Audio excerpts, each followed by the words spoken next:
A música tema do nosso podcast se chama Deixe-me Viver.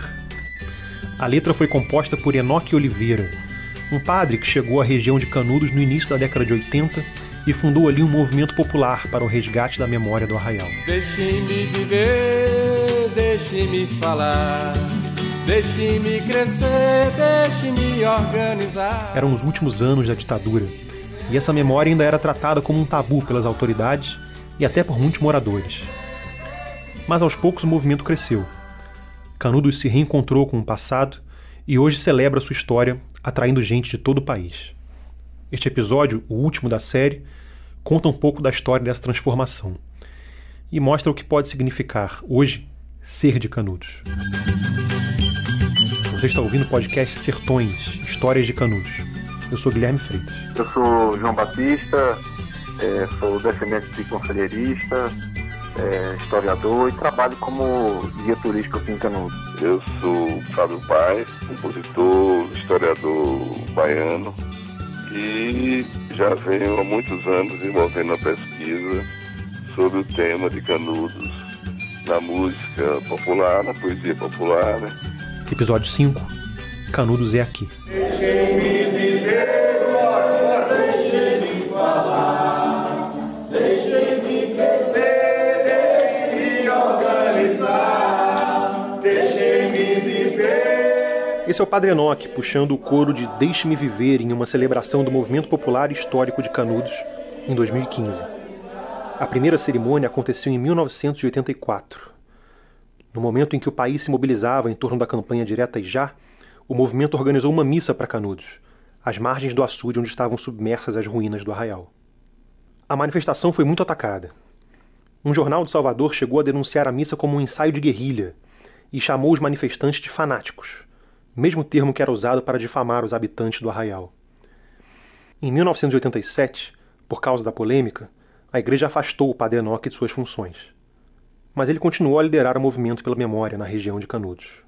A visão que era falada lá, né, com o padre, com as outras pessoas que eram convidadas, etc., era de retomar o tema dentro de uma visão mais real da história que ocorreu, porque você sabe, né, que a história de Canudos, né, ela durante muito tempo ela ficou muito presa àquela que se chamava assim gaiola de ouro do sertão de Cruz da Cunha, né? Nas colunas de mato e rebanho eu canto a aurora.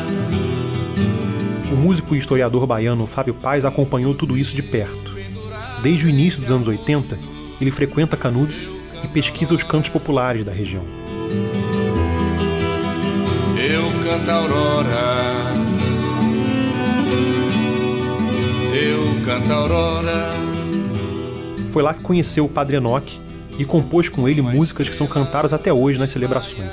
Eu conversei com o Fábio sobre a importância dessas festas. No fim, digamos assim, da ditadura militar, quando teve ali o renascer do tema, né, na região, aí eu fui convidado pelas pessoas que faziam a chamada rememorização da Guerra de Canudos, né? Era um grupo de pessoas ligada ao Padre Enoque, que era lá de Monte Santo, entendeu? Que já unia as pessoas para rememorar o tema, né? Fazia uma missa que era chamada de missa popular, e nessa missa havia também os cânticos, né, das músicas, né?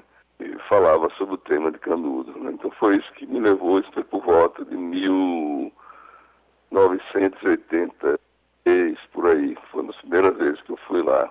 Era de fazer lá mesmo, no cenário da guerra, né, onde teve a guerra. Como a cidade está submersa pelas águas do açude de Cocorobó, as reuniões eram feitas à margem das águas de Cocorobó, né? Bom, com o tempo, né, nesse período da década de 80, começou a ter algumas secas lá na região e a cidade começou a submergir, né, a reaparecer sobre as águas, né? Apareciam as ruínas do cemitério, ruína da igreja, essa coisa toda, né? Então, o que é que fazia? Se fazia, levava para lá um carro de som e as pessoas falavam, né, e celebravam, né, a missa, né, com alguns padres, etc. E depois tinha atividades culturais com as pessoas que cantavam as músicas, né, falando sobre o tema de Canudos, né. No início foi chegando gente, etc. Tal, depois vinha gente de outras cidades, né, do estado da Bahia, de Sergipe, né, algumas de outros estados do Nordeste. Posteriormente veio até gente de outros locais do Brasil, né, de outras cidades do Brasil, né, que iam para lá também para participar desse ato que sempre ocorria no dia 5 de outubro, ou próximo ao dia 5 de outubro, que foi a data do final da guerra em 1897, entendeu? A partir dessa pesquisa, o Fábio lançou em 1995 o disco Canudos e Cantos do Sertão, onde ele gravou a versão de Deixe-me Viver, que está na trilha do nosso podcast. A música foi feita pelo Padre Enoque, né? Quando eu fui lá, etc. Tal, ele é um compositor muito assim, digamos, minimalista, porque não toca instrumento, mas ele tem uma veia musical muito criativa, né? E ele fez essa canção que era cantada pela massa, pelo povo lá. E eu, basicamente, coloquei ela de uma forma, digamos assim, mais harmônica dela, né? E ela era cantada muito pela multidão, que era uma multidão muito grande, né? Que participava dos eventos no auge, né? Da década de 80, início de 90, esses eventos às vezes davam mais de 5 mil pessoas, né? Então as pessoas cantavam lá, né? Eu falo assim, os camponeses da região de Canudos, de Monte Santo, de Uauá. Então todo mundo cantava aquilo ali como se fosse uma espécie de um hino, né? Deixa-me viver, deixa-me falar. E essa música foi muito cantada também na luta do movimento Sem Terra, né? Em diversos locais, né? Da Bahia, de outro estado da Bahia, né? Fábio se interessou também pela forma como artistas populares buscaram outra visão sobre a história de Canudos. Luiz Gonzaga, por exemplo, gravou em 1960 o forró Capitão Jagunço, sobre um personagem mal visto no arraial porque traiu o conselheiro e passou para o lado das tropas republicanas. Não é mentira, não é mentira, não. Conselheiro se julgava o Messias do sertão. Não é mentira, não é mentira. Glauber Rocha jogou a história de Canudos na máquina de processar referências de Deus e o Diabo na Terra do Sol, que foi filmado nos cenários da guerra em 1963. E tinha um personagem inspirado em Conselheiro, o Beato Sebastião. Os prefeitos, as autoridades e os fazendeiros disseram que eu estava mentindo e que o sol era culpado da desgraça. Mas o ano passado eu disse que ia secar 100 dias e ficou 100 dias sem chover. Agora eu digo, do outro lado de lá, deste Monte Santo, existe uma terra onde tudo é verde. Os cavalos comendo as flores e os meninos bebendo leite nas águas do rio. E inúmeros repentistas levaram adiante a imagem do Arraial do Belo Monte como símbolo da luta pela terra. Num profundo deserto sem ter fonte, já surgiu um regime igualitário, e o justo já sexagenário fez erguer-se a cidade Belo Monte, para então vislumbrar no horizonte, sem maldade, sem crime, sem dinheiro, sem bordel, sem fiscal, sem carcereiro. Mas foi morto e tomado por selvagem, a história fará sua homenagem à figura de Antônio Conselheiro. A história... Repentistas, cantadores, poetas populares desse período sempre procuravam fazer uma imagem do que foi Canudos, né, voltado para os conselheiristas, né? Aí eles falam do Antônio Conselheiro como uma pessoa que queria lutar pelo amor, etc. Tal, por uma vida melhor no sertão. É que o pessoal daqui foram para lá, foram inclusive para mandar bala para o povo de Canudos, né? Então isso vai ficando claro em todos os cantos, e todos os outros cantadores, artistas, né? Que é o exemplo, por exemplo, do Glauber Rocha, né? Que vai fazer também ali o Diabo na Terra do Sol, vai filmar a cidade histórica de Canudos antes dela ficar submersa nas águas, né? Sempre havia o interesse de colocar ali o conselheirista como um progressista, um homem que lutava por um Brasil mais justo e mais includente, igualitário. Então isso passou, eu creio que até hoje, né, há ainda essa ideia, né, diferente daquela. O conselheiro hoje é visto até como um herói, né, lá na cidade de Canudos, né, Ninguém tem mais aquele preconceito, né, contra o Antônio Conselheiro, que muita gente achava que era um desajustado, um fanático, né, e que não queria transformar nada, né. Então essa visão transformadora, essa visão revolucionária, essa visão que o Glauber percebeu, passa a ser percebida também pelas pessoas da região. Um desses moradores é João Batista Lima. Ele nasceu em Canudos em 1986, quando o movimento de resgate da memória local dava os primeiros passos. Na escola, a história da cidade era contada do ponto de vista dos vencedores da guerra. Em Canudos, aqui nós fomos crescendo com a história, de certa forma, sendo um pouco apagada, escondida, né? Acabei crescendo sem ouvir muita coisa, né? Já na minha adolescência foi que nós fomos, assim, ouvindo um pouco dos relatos da minha avó, da minha bisavó, e quando eu entrei no colégio foi que nós tivemos, de certa forma, uma introdução, porque em Canudos nós temos a disciplina História de Canudos inserida na grade curricular do município, né? Uhum. Embora seja uma disciplina diversificada, né? É uma aula só por semana, mas assim, o que eu via sobre Canudos, na verdade, era só as 4 expedições militares, né? Sem uma abordagem crítica, mais reflexiva das coisas, então eu via muito isso. Uhum. Então foi a partir, na verdade, assim, já em 2005 foi que eu comecei, de certa forma, ter esse interesse de buscar um pouco mais informações sobre essa história, sobre as minhas raízes, e a partir daí construir essa identidade que eu carrego comigo, né, de descendência, de conselheirista. Pesquisando a história da família, o João descobriu que um de seus antepassados tinha nascido no Arraial e sido batizado pelo conselheiro. Meu tio bisavô, o Manuel Ernesto dos Santos, que inclusive foi fotografado em 1964 por Alfredo de Açor Santos, era o Manuelzão, né, o Manuel Ernesto dos Santos, que foi batizado por Antônio Conselheiro dentro do Arraial, né? Então ele nasceu dentro do Arraial, foi batizado por Antônio Conselheiro, e no final da guerra a família, né, do meu tataravô, enfim, acabou saindo da guerra no período do cerco de 23 de setembro. Eles saíram e levaram a família, de certa forma, para fora da Belo Monte, né?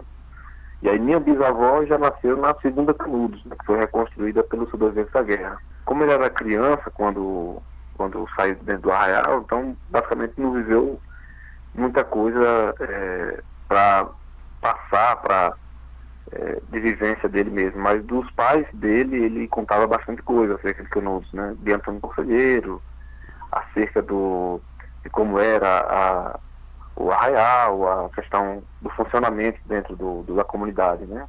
Então eu fui ouvindo a partir mais da minha tia-avó do que, de certa forma, de outras pessoas mais. Então eu tive que, de certa forma, a partir das fotografias, lá nas agendas, né, escrita como Manelzão, eu acabei levando o livro, que inclusive foi o Instituto Moreira Salles que lançou, né, o Caderno de Fotografia Brasileira, a edição Canudos.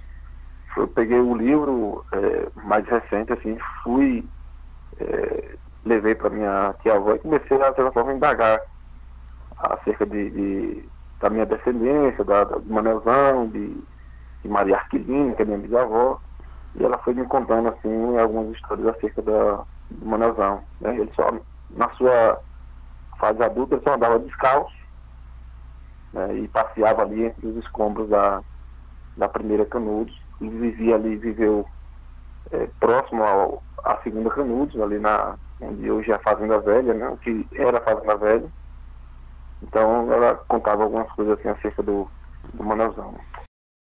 A foto de Alfredo Villa-Flor foi publicada na edição dos Cadernos de Fotografia do IMS sobre Canudos, em 2002. Nela, Manuelzão aparece exatamente assim, descalço, observando as casas da segunda Canudos em 1964. 5 anos depois, elas seriam submersas pelo açude. A descoberta animou João a continuar a pesquisa. Incentivado por um professor, ele se formou em História e trabalhou no Memorial Antônio Conselheiro, criado em Canudos pela Universidade Estadual da Bahia, que tem um campus avançado na região. Ele conta um pouco de sua experiência em um artigo no livro Sertão, Sertões, que será lançado na Flip pela editora Elefante. Há cerca de 10 anos, João faz visitas guiadas pelo Parque Estadual de Canudos, que é mantido pela UNEB desde 1997. Com uma área de 13 km², o parque também faz parte do movimento pela memória, preservando o cenário da guerra. Em épocas de seca prolongada, o nível do açude baixa e as ruínas das duas Canudos ressurgem. Quando isso acontece, os visitantes podem caminhar entre o pedestal onde ficava o cruzeiro mais importante do Arraial Conselheirista e os restos de uma igreja erguida pelos sobreviventes na Segunda Canudos. As pessoas, quando se deparam com o cenário da guerra e percebem o quanto aquelas pessoas sofreram em um lugar semiárido, lutando por liberdade, por dignidade, né? As pessoas se encontram em um momento de emoção, de sentimento profundo, assim, do que foi a guerra, né? Acho que o confronto consigo mesmo e as emoções vão se aflorando ao, por exemplo, visitar as margens do rio Vaza Barris, né? As margens do rio Cocorobó, do açude do Cocorobó, onde está ali sepultada, onde foi sepultado milhares de pessoas, onde foram queimados os corpos. Então as pessoas se emocionam. Foi assim que eu conheci o João Batista, quando fui a Canudos pela primeira vez, em 2013. Ele foi meu guia no Parque Estadual, e como tantos outros visitantes, eu também me emocionei diante do cenário da guerra. Quem passa rápido por Canudos hoje em dia, talvez nem sinta o peso da história. Mas ela está lá. Num canto da cidade, há uma estátua do conselheiro com vista para o açude que cobriu as ruínas do arraial. O dono de um hotel da região guarda uma bala de canhão, que ele jura que está na família há várias gerações. E dizem que, nas trilhas do parque, ainda é possível topar com restos da munição usada no massacre. Mas de tudo naquela viagem, o que mais chamou minha atenção foi uma coisa que o João Batista falou.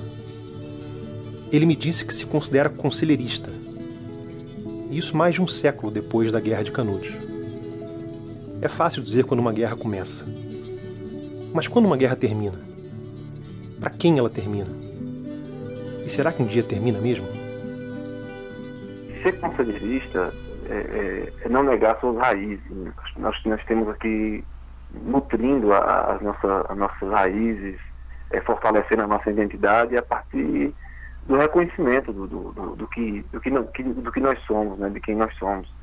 E ser conselheirista hoje é não desistir, né, é continuar resistindo, defender buscar os seus direitos, cumprir com os seus deveres e não desistir nunca, né? Porque às vezes em meio a tanta diversidade, tantos problemas, acabamos desistindo, né? E acho que o exemplo do povo de Canudos, do Belo Monte, foi esse, de não desistir, de resistir até o esgotamento completo, como descreve Euclides, que nós possamos assim também resistir. E nessa conjuntura, ser conselheirista é isso, não desistir dos seus ideais, não desistir e fortalecer, assim, de certa forma, a sua identidade e as suas raízes, né?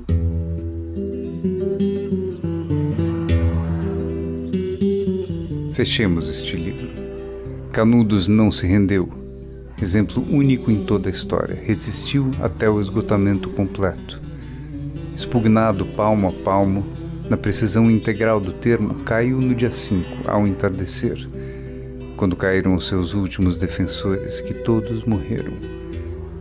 Eram 4 apenas, um velho, 2 homens feitos e uma criança, na frente dos quais rugiam raivosamente 5.000 soldados. Forremo-nos à tarefa de descrever os seus últimos momentos. Nem poderíamos fazê-lo. Esta página, imaginamo-la sempre profundamente emocionante e trágica, mas cerremo-la vacilante e sem brilhos. Vimos como quem vinga uma montanha altíssima. No alto, a par de uma perspectiva maior, a vertigem. Ademais, não desafiaria a incredulidade do futuro a narrativa de pormenores, em que se mostrassem mulheres precipitando-se nas fogueiras dos próprios lares, abraçadas aos filhos pequeninos. E de que modo comentaríamos, com só a fragilidade da palavra humana, o fato singular de não aparecerem mais, desde a manhã do 3, os prisioneiros válidos, colhidos na véspera, e entre eles aquele Antônio Beatinho, que se nos entregava, confiante, e a quem devemos preciosos esclarecimentos sobre esta fase obscura da nossa história. Caiu o arraial às 5. No dia 6, acabaram de o destruir, desmanchando-lhes as casas, 5.200, cuidadosamente contadas. Deixe-me viver, deixe-me falar, deixe-me crescer, deixe-me organizar. Deixe-me viver. Esse foi o podcast Sertões, Histórias de Canudos. Concepção, roteiro e apresentação, Guilherme Freitas. Produção, Luísa Silvestrini.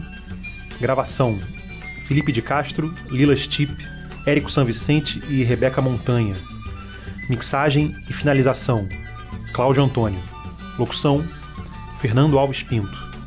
Trilha sonora, Fábio Paes. Registros em vídeo, Maria Clara Vilas. Identidade visual, Clarice Pamplona. Distribuição, Mário Tavares. Você pode saber mais sobre o podcast na nossa página na Rádio Batuta.